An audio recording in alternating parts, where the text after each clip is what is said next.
Hello everyone. Today I'm going to explain one of the questions that I have posted in Biochemistry Made Easy, which is a Facebook group that I usually I'll be posting my questions there every alternative days or so. So one of the questions that I recently posted there, it says that a 2-year-old boy was brought to the emergency room with a history of fracture of his right humerus. On physical examination, he has shown to have abnormal dentition and conductive hearing loss. X-ray of his humerus has shown hairline fracture and several old healed fractures. Which one of the following would apply to this child? Basically, the question stem says that the boy came with a history of fracture of his long bone, one of the long bone, right humerus, and also apart from that he has an abnormal dentition which you really need to take a note of it, and also he has conductive hearing loss. And one more important point that you really need to note here is he has several old healed fractures. So if you club all these points together, so a 2-year-old boy with multiple old fractures, conductive hearing loss and abnormal dentition, so collectively, one of the differential diagnoses that we can think of is osteogenesis imperfecta. So basically, osteogenesis imperfecta is because of defect in type 1 collagen, and there are several types of osteogenesis imperfecta, so they can be classified into type 1 to type 7 osteogenesis imperfecta. In type 1 to type 3 osteogenesis imperfecta, so we generally see bone deformities giving rise to pathological fractures.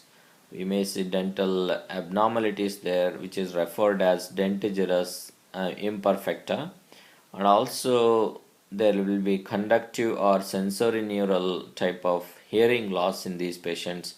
And one more important point that you will see in type 1 to type 3 osteogenesis imperfecta is blue sclera. So of course blue sclera is not mentioned here. Blue sclera is a kind of buzzword. So sometimes in examination you may not all the time you may not get the buzzwords. Okay, so here in my question I purposely avoided giving that buzzword, because if I would have mentioned blue sclera, definitely the question would have been easier type, and so it would have made choosing the choice much easier. Anyway, so blue sclera is one of the important signs. If it is given, for sure your answer will be osteogenesis imperfecta. So I was telling about type 1 and type 3 types of osteogenesis imperfecta, type 1 to type 3, whereas type 4 to type 7 osteogenesis imperfectas, so they will show bone deformities, but generally you don't see abnormal dentition and blue sclera in them. Now let's move on to the choices. So let's see which choice is correct for this particular case stem. So the option A says that the boy will have blackish pigmentation over his earlobes. Basically, the blackish pigmentation we generally see in a case called alkaptonuria. In an alkaptonuria, where it's because of the deficiency of an enzyme called homogentisate oxidase enzyme. So basically, homogentic acid, generally it will be converted to mallyl acetoacetic acid by homogentisate oxidase enzyme. So whenever there is a mutation or deficiency in homogentisate oxidase, homogentic acid accumulates and that will be oxidized to quinone derivative, and quinone derivatives have got affinity towards the collagen and elastic tissue, particularly elastic tissues. So they'll accumulate and that will lead to blackish pigmentation. Generally you may see overall generalized blackish pigmentation in alkaptonuria, which is referred as ochronosis. So anyway, so the option A, it basically goes for alkaptonuria, but we are thinking about osteogenesis imperfecta as our differential diagnosis. That's why Option A, I'll rule it out. Then option B, this boy will have mutation in his type 2 collagen. Mutation in type 2 collagen will give rise to what is called as achondroplasia, or basically the dwarfism.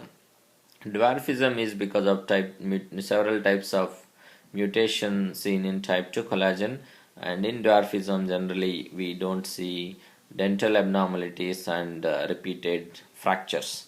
So that's why I will rule out option B here. And then third option, this boy is suffering from parental abuse. One of the reason that this option is inserted here is the parental abuse will be one of the disease, or say one of the cause for kind of differential diagnosis for the repeated fractures in a 2-year-old boy is a battered baby syndrome. The battered baby syndrome is because of the parental abuse, where you will see several old healed fractures, healed fractures because of the trauma. But in battered baby syndrome, generally we don't see dental abnormalities, conductive hearing loss. That's why I will rule out this option C as a choice for this. Now option D, some other member in his family tree may show similar signs. So since osteogenesis imperfecta, it follows autosomal dominant inheritance pattern. So if you see the family tree, one or the other family member may show the similar signs and symptoms. In that sense, I will go for option D as a correct choice at this point in time. So now the option E. Option E says this boy will show dislocation of lens bilaterally. Bilateral dislocation of lens commonly seen in a genetic disorder. It is commonly seen in Marfan syndrome and homocystinemia. So the physical findings in Marfan syndrome, usually the patient will be taller than the average height, arachnodactyl will be present. So there will be heart valve problems like mitral valve prolapse or aortic root dilatation, aortic aneurysm. There may be lung issues like spontaneous pneumothorax.